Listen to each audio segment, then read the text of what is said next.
গীতশ্রী হাসালের নতুন ভিডিওতে সকলকে স্বাগত। চলে এসেছি আবারও একটা সম্পূর্ণ নিরামিষ রেসিপি আপনাদের সাথে শেয়ার করব বলে।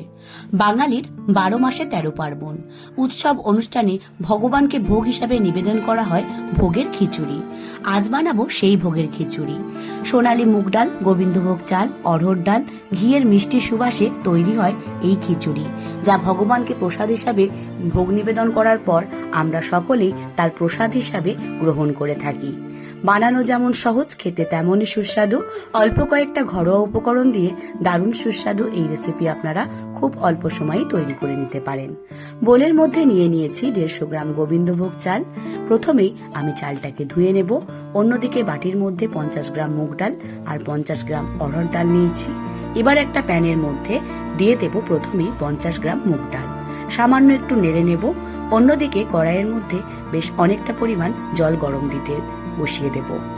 এবার মুগের ডালগুলোকে লো টু মিডিয়াম ফ্লেমে 2 থেকে 3 মিনিট এইভাবে একটু নেড়ে নিলেই দেখবেন ডালের কালারটা চেঞ্জ হতে শুরু করেছে, মানে ডালটা একটু দেখবেন আগের থেকে হালকা সাদা হতে শুরু করেছে।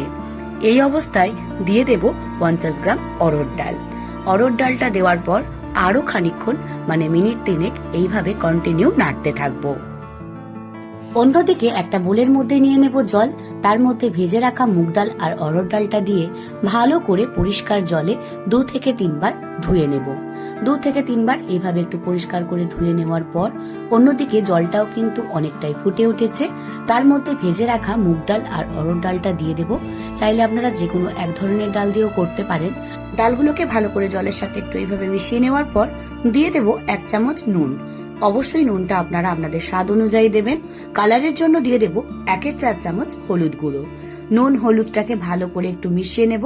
এবার লো টু মিডিয়াম ফ্লেমে ঢাকা দিয়ে ডালটাকে সিদ্ধ হতে দেব। অন্যদিকে খিচুড়ির জন্য একটা মশলা বানাবো, তাই প্যানের মধ্যে দেব 4-5 চামচ সাদা তেল। তেলটা গরম হয়ে গেলেই তার মধ্যে ফোড়ন হিসাবে দিয়ে দেব 2টো তেজপাতা, 2টো শুকনো লঙ্কা আর 1 চা চামচ গোটা জিরে। সুন্দর যখন ফোড়ন থেকে গন্ধ বেরিয়ে আসবে ঠিক তখনই এর মধ্যে দিয়ে দেব সিম্পল বেশি কমন কিছু জিনিস। তাই 10 থেকে 30 সেকেন্ড প্রথমে একটু নেড়ে নেব। অন্যদিকে এই ফাঁকে একটা টমেটোও কেটে নেব, যতটা সম্ভব স্লাইস করে। যখনই ফোড়ন থেকে সুন্দর গন্ধ বেরিয়ে আসবে তার মধ্যে কেটে রাখা টমেটোটা দিয়ে দেব। কালারের জন্য দিয়ে দেব 1 চিমটে হলুদ, 1/4 চামচের পরিমাণের থেকে একটু কম। তার সাথে দিয়ে দেব 1/2 চা চামচ নুন আর বেশি কমন জিনিস যেমন 1/2 চা চামচ ধনে গুঁড়ো, 1/2 চা চামচ জিরে গুঁড়ো আর 1/2 চা চামচ কাশ্মীরি লঙ্কার গুঁড়ো। সবকিছু দেওয়ার পর টমেটোটাকে কন্টিনিউ নাড়তে থাকবো যতক্ষণ না টমেটোটা সম্পূর্ণভাবে গলে যাচ্ছে। এইভাবে খুব সুন্দরভাবে কিন্তু মশলাটাকে কষে নেব। যখনই টমেটোটা গলে আসবে তার মধ্যে দিয়ে দেব অল্প একটু কাজু কিশমিশ। ভোগের খিচুড়িতে কাজু কিশমিশ দিলে কিন্তু খেতেও বেশ সুস্বাদু লাগে, তাই অবশ্যই অল্প একটু কাজু কিশমিশ দিয়ে দেবেন। খুব ভালো করে কাজু কিশমিশটাও এইভাবে একটু নেড়ে নেব। কিশমিশগুলো যখন একটু ফুলে উঠবে তখন এর মধ্যে দিয়ে দেব আদা বাটা।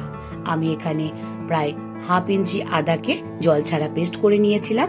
এবার আদাটা দেওয়ার পরেও কন্টিনিউ নাড়তে থাকবো যতক্ষণ না আদার কাঁচা গন্ধটা চলে যায়। এবার অল্প একটু চিনি দেব, সমস্ত টক ভাবটা যাতে ব্যালেন্স হয়ে যায়।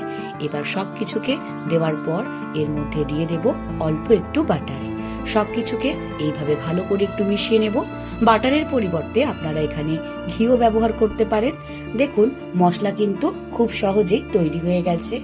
এই মশলাটা যখন ভোগের খিচুড়ির মধ্যে দেওয়া হবে কতটা সুস্বাদু এই স্বাদ ভগবানকে প্রসাদ নিবেদন করার পর যখন গ্রহণ করবেন তখনই বুঝতে পারবেন। অন্যদিকে দেখুন ডালটাও কিন্তু ভেঙে গেছে, মানে অর্ধেক সিদ্ধ হয়ে গেছে। এই অবস্থায় দিয়ে দেব 150 গ্রাম গোবিন্দভোগ চাল। চাল আর ডালটাকে খুব ভালো করে এইভাবে একটু মিশিয়ে নেব। তারপর আবারও কিন্তু ঢেকে রেখে দেব যাতে ডাল আর চালটা ভালোভাবে সিদ্ধ হয়ে যায়। মিনিট 15 পরে দেখুন চাল আর ডালটা কিন্তু আগের থেকে অনেকটাই সিদ্ধ হয়ে গেছে। আর মাঝে মাঝে কিন্তু এইভাবে একটু নেড়ে নিতে হবে। যখন চাল আর ডালটা প্রায় 90% মতো সিদ্ধ হয়ে যাবে ঠিক তখনই ওর মধ্যে দিয়ে দেব আগে থেকে কষে রাখা মশলাটা। এবার খুব ভালো করে মশলার সাথে চাল ডালটাকে মিশিয়ে নিতে হবে। চালটা প্রায় 90% মতো সিদ্ধ হয়ে গেছে, তাই আরো খানিকক্ষণ এটাকে একটু মিশিয়ে নেওয়ার পর যখন ফুটে উঠবে চালটা প্রায় 100% মতো কুক হয়ে যাবে, চাল ডাল দুটোই মিশে যাবে। ঠিক সেই অবস্থায় আমি এর মধ্যে দিয়ে দেব অল্প একটু ধনেপাতা কুচি আর কাঁচা লঙ্কা। আগে মশলা কষার সময় সমস্ত কিছুই দেওয়া আছে, তাই আলাদা করে আর অন্য কোনো কিছুই দেওয়ার দরকার নেই।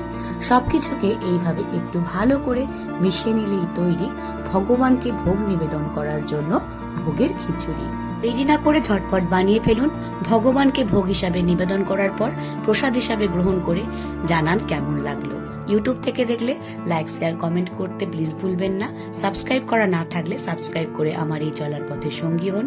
আর যদি ফেসবুক পেজ থেকে দেখেন তাহলে পেজটিকে ফলো করে আপনাদের গুরুত্বপূর্ণ মতামত কমেন্ট বক্সে জানাতে প্লিজ ভুলবেন না। শেষ অবধি ভিডিওটা দেখার জন্য আপনাদের সকলকে অসংখ্য ধন্যবাদ। সকলে ভালো থাকবেন, সুস্থ থাকবেন।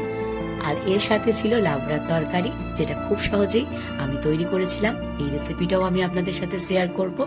তবে ঝটপট বানিয়ে আমায় কমেন্ট করে প্লিজ জানান আজকের রেসিপিটা কেমন লাগলো। শেষ অবধি দেখার জন্য আপনাদের সকলকে অসংখ্য ধন্যবাদ। এইভাবে আমার পাশে থাকুন, পথ চলা এখনো অনেক বাকি। নমস্কার।